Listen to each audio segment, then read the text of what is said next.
friends, and welcome to the Harbor Breeze Home Podcast. I'm your host, Rita Joy, and here we talk about home and some of the life lessons we learned there.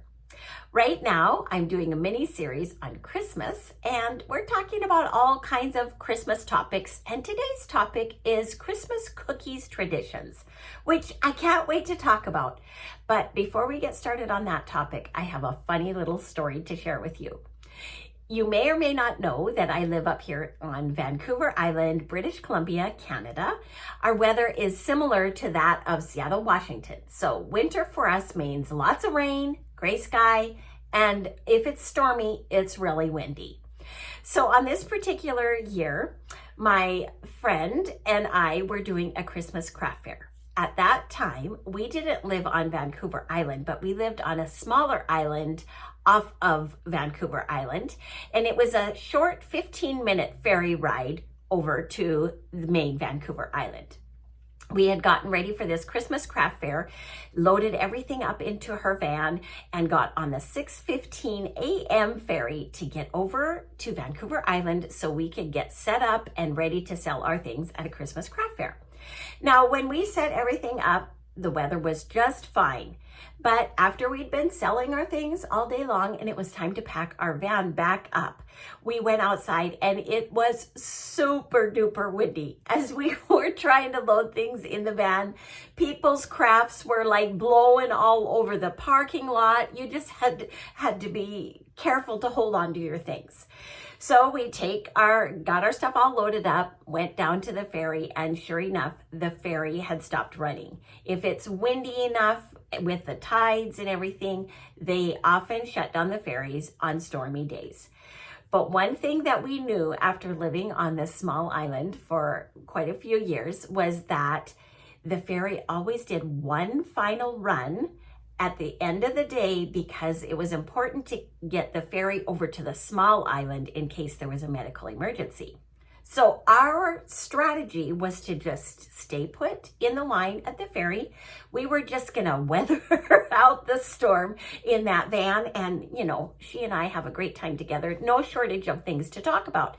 And so we were doing just dandy, waiting there until it started to get quite chilly, and we really hadn't prepared with dressing in our parkas or bringing blankets along. The only thing that we had in the car to kind of keep warm was a painter's drop cloth that was used as our tablecloth at the craft fair. So we got the painter's drop cloth and kind of wrapped it around ourselves as we sat in the front seats of this van and chatted. And after a while, it got chilly enough. We decided, let's just walk across to the little restaurant across the road, and we had cinnamon buns and coffee, and by then it was dark. I think we even had dinner there. We had dinner and it was pitch black out. And my friend said to me, why don't we walk to this hotel that's close by too, just to find out if they have a special rate for locals if the ferry shuts down or something like that. We didn't think we'd ever, have to do that, but well, why don't we just check it out?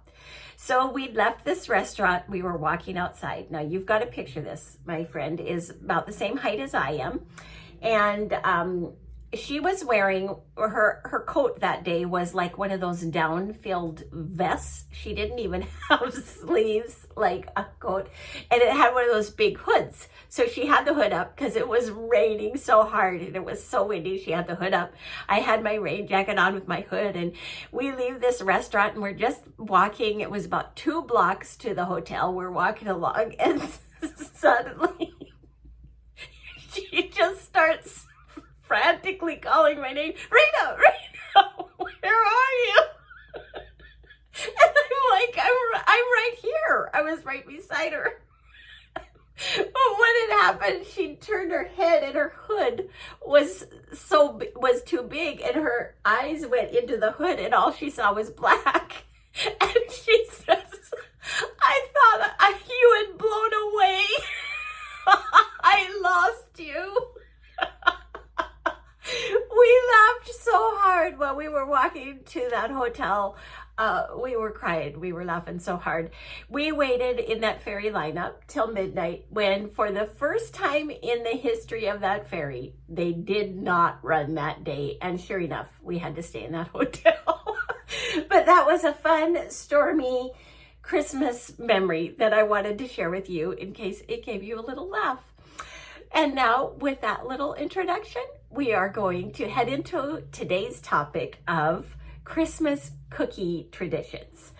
Now, as I've mentioned in the previous podcasts, I have a blog post that corresponds with this podcast.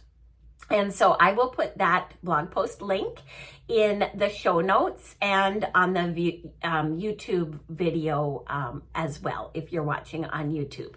So there will be links to the recipes that I'm talking about. And I'm not going to read the post word for word. I'm just going to talk about it a little bit. So I grew up in a small farming community in Montana. And my mom has now gone to glory, so I can't even ask her this question, but I'm pretty sure that she loved baking Christmas cookies. When I watch Hallmark Christmas movies, which I just love, there is almost always some sort of Christmas cookie baking scene in the kitchen. And it reminds me every single time of Christmas with my mom in her kitchen in the farmhouse. She loved to make Christmas cookies. And in that small town, also like Hallmark movies, there was quite a few Christmas activities that the community attended. There was the school Christmas programs for the elementary school and the high school, and our church had some sort of a Christmas program.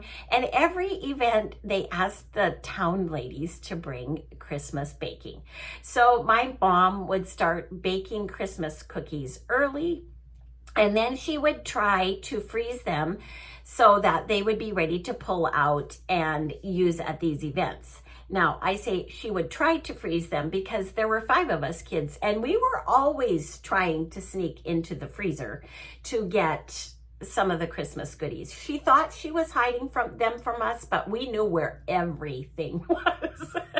Eventually, our front porch of our big old farmhouse was unheated, and so that was like the room itself was like a freezer. So she used to use that room, and she would stack her Tupperware containers with all of her Christmas baking and store it in there. And then when she needed to put a platter together for some event, she would go out there and grab it. And one year, my brother, who is 11 years older than I, the 2 of us were home alone for whatever reason, and Mom had done some Christmas baking and set it out on the porch, which we knew about. And one of the things that she had made was chocolate mint brownies. They were incredible. There was like a chocolate brownie on the bottom, a lovely light green mint layer, and then the top was like kind of a chocolate ganache on the top. Well, my brother says to me, "Do you want to have some of those brownies?" And I was like, "Yes, of course." So the 2 of us got in there and we ate as many brownies as we wanted. And now we talk about this. We enjoyed those chocolate mint brownies so much that we made ourselves feel ill. And neither one of us to this day can eat chocolate mint brownies. So that is one of our funny family memories. I have never made chocolate mint brownies for that reason. But I do remember so many fun memories with my mom making Christmas cookies, and she would also gift boxes of Christmas cookies to our teachers and the mailman and different people, like our neighbors, different things like that.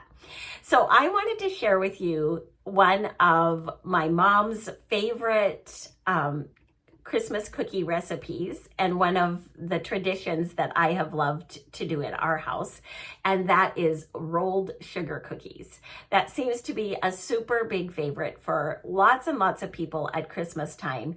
And my mom's recipe is an old-fashioned one that is super easy to mix up. It doesn't have to be chilled first. You can just make it, roll it out, use whatever cookie cutters you want. So you can use this recipe for Christmas cookies. You can use heart shapes for Valentine's. You could use fall pumpkins for Halloween. It can be used for any season, and it's just a really nice sugar cookie recipe. The dough does not spread while it bakes, which is another thing I love. I experimented with store-bought Christmas cookie dough one year just to see what it was like. It is nice to have a convenient product like that sometimes if you're in a rush. And one of the biggest differences I found with that cookie dough, you had to chill it a lot, and it spread like so much as it baked. Like, I was so shocked. Like, the cookies came out twice the size, which was quite humorous. So now I know what they talk about dough being no spread. That is what this cookie recipe is. It's a super popular Christmas cookie recipe on my blog, and it's linked in the show notes.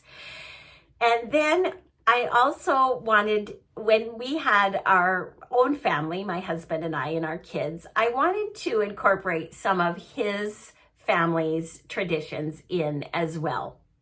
And he talked about a specific Christmas cookie recipe that he remembers making with his whole family. And it was called Christmas chocolates. It's not really, maybe it would be called Christmas candy. And I haven't really heard of a lot of other people making this type of Christmas recipe, but it is so much fun to do as a family, and they are so delicious. I cannot tell you how delicious they are. So the way you make them, there's a filling, I think it's called fondant, but I'm actually not even sure what it technically is called, but it's made with powdered sugar, butter, and sweetened condensed milk. And you mix that up, and it gets really smooth and kind of like a firm ball in a way. And you can divide that up into as many different sections as you want, and you use food coloring to color each section a different color. And you can also flavor it different flavors. So for instance, I do green with a little bit of mint flavoring, and then I do pink with almond flavoring. I leave the white one white with vanilla. You can also do pink with cherry. Like, you can just knock yourself out with whatever flavors and colors you want. And then what we did as a family, I would get all that fondant filling mixed up in the different colors in separate bowls. And then our kids and us would all work together, and each color would be rolled into small pieces in different shapes. So we would do little balls, we would do little squares, we would do ovals, we would do flat, like little tiny flat patties. Those were the chocolate mint ones. And we would do all, like, you make them quite small, and it makes quite a few. And so that's what makes it fun to do it as a family or with a group of friends. And once they're all put into shapes, you put them in the freezer until they're nice and solid and cold. And once they're cold, they peel off of I put parchment paper on the baking sheets or wax paper. They peel off really nice. And in the meantime, you melt down chocolate, and then you take a toothpick on each of those shapes and dip them into the chocolate. And it is such a fun recipe and a fun tradition to do with friends or family. The other recipe of my mother-in-law's that I've included is no-bake coconut balls, which are similar but much quicker and easier to make than the dipped Christmas chocolates. And the other recipe that I included in the post as one of the family favorites is the sugar cookie frosting, because once you make sugar cookies, you've got to frost them. And I'll tell you, I don't have a ton of patience. I don't want to spend all day icing cookies. I know that there are people that make businesses out of cookie decorating, which I think is wonderful, but I want my sugar cookies to taste amazing, and I don't want to spend all day frosting them.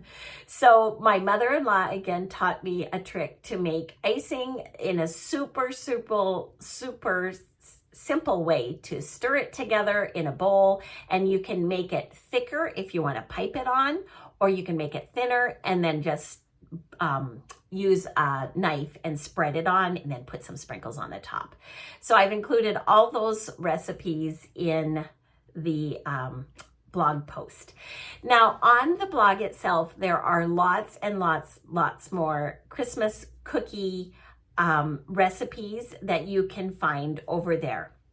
Now, another thing I wanted to talk about is one of the fun things I like to do at Christmas time, and also I love to receive this too, is gifts from people's kitchen. So you can take your baking and turn it into a gift for co-workers or neighbors or teachers. And so what I've included in the blog post is a printable gift tags if you want to print those off. And a lot of stores now, even the dollar stores, have really cute, inexpensive packaging, like boxes or tins or bags that you can put homemade baking in, and then just tie on a gift tag, and you've got a really special gift to people. I know that in years past, one of our boss's wives used to bring a few days before Christmas, she'd show up at the door with a beautiful Swedish tea ring, bread ring, and that was our Christmas gift. And we just love that so much. So don't forget that you can bake really special gifts and thoughtful that people will love. You could also give the gift of jam if you've made jam in the summertime. That makes a really fun Christmas gift. I'm looking into something called Christmas jam. I've never made it before, but I might make that this year. It sounds like a fun gift to make, or red pepper jelly or something like that too. So head to the blog and you can get all the instructions on how to get the free printable tags. So that's all that I have for today. If you have some other Christmas cookie traditions, I would love to know in the comment section. And even what recipes do you love to make for Christmas? I know we all have different things that we love to make. One of my youngest son loves fudge, so every year we have to have fudge. My dad used to love divinity. Have any of you, that is a Christmas candy that not many people know about, and I don't have my mom's recipe, but I need to try to track it down. It's like little miniature meringues. My dad loved those, and she used to make those for Christmas. So that's all I have for you today. So until next time, toodaloo.